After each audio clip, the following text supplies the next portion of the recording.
Hello friends. Hope all of you and your families are safe during these times.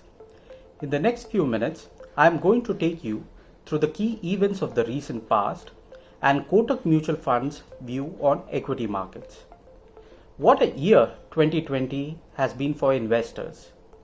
From the sharp drops in March where there were cries of despair to the swift rise and the significant surge in November where everything that seemed to go right went right for equity investors.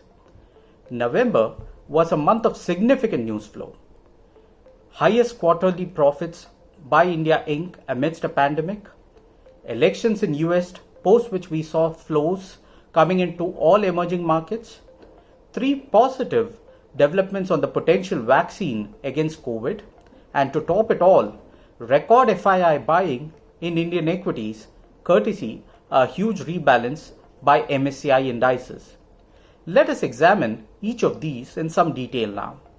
First, the earnings report card. Amidst the pandemic, when everyone was worried about corporate profits, India Inc. delivered a strong surprise, surpassing muted expectations handsomely. This was led by broadly 4 factors. 1. Sales of the June quarter that didn't happen because of the lockdown spilled over to the September quarter. 2. Ahead of the festive season, company filled up their inventory and channel anticipating a recovery by the festive season. 3. Massive shift from the unorganized to the organized sector. And 4. Very sharp cost control as many costs like travel, advertisement, etc. were curtailed.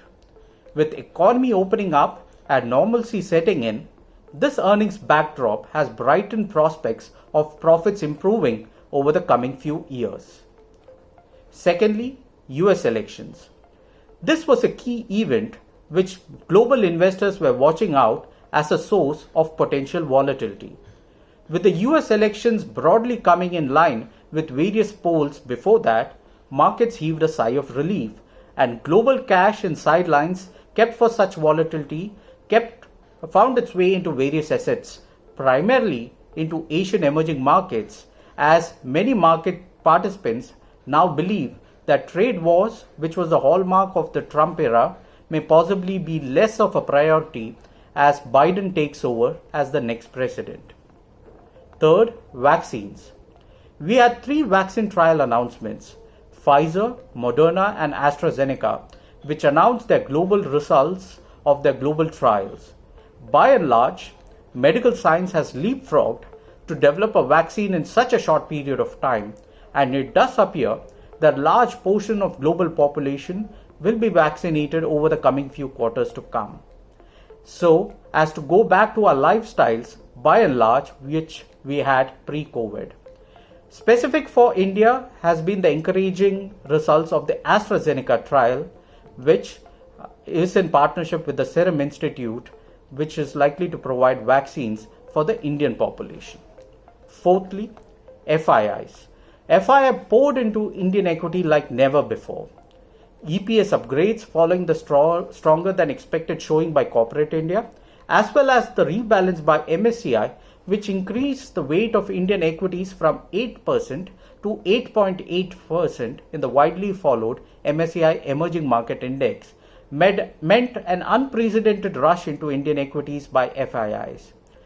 To recall, FIIs had pulled out 65,000 crores in March of this year when markets tumbled.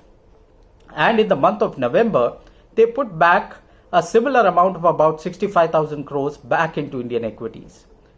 DIIs, the domestic institutional investors, which had supported Indian equities in March, buying them as they tumbled, to the tune of approximately 56,000 crores in March, booked profits to the tune of about 48,000 crores as FII money rushed into Indian equities. Thus, we have now seen a rebound of Indian equities into all-time highs.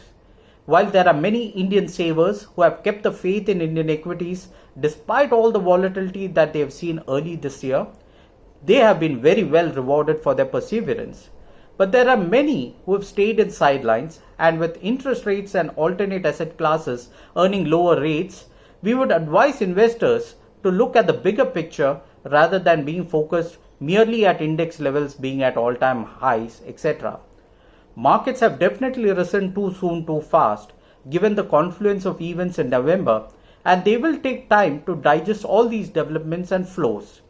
Indian economy will normalize, corporate profit pools are rising, interest rates are low, and while they may move up a bit as economies across the world normalize, they are unlikely to go back to the levels which Indian savers have traditionally experienced in the past. Given this, a disciplined asset allocation with a focus on longer term goals is imperative, and equities continue to be an important avenue to fulfill longer term goal obligations. Be patient investors and do remember, time in the market is more important than timing the market. Stay safe. Thank you. Mutual fund investments are subject to market risks. Read all scheme-related documents carefully.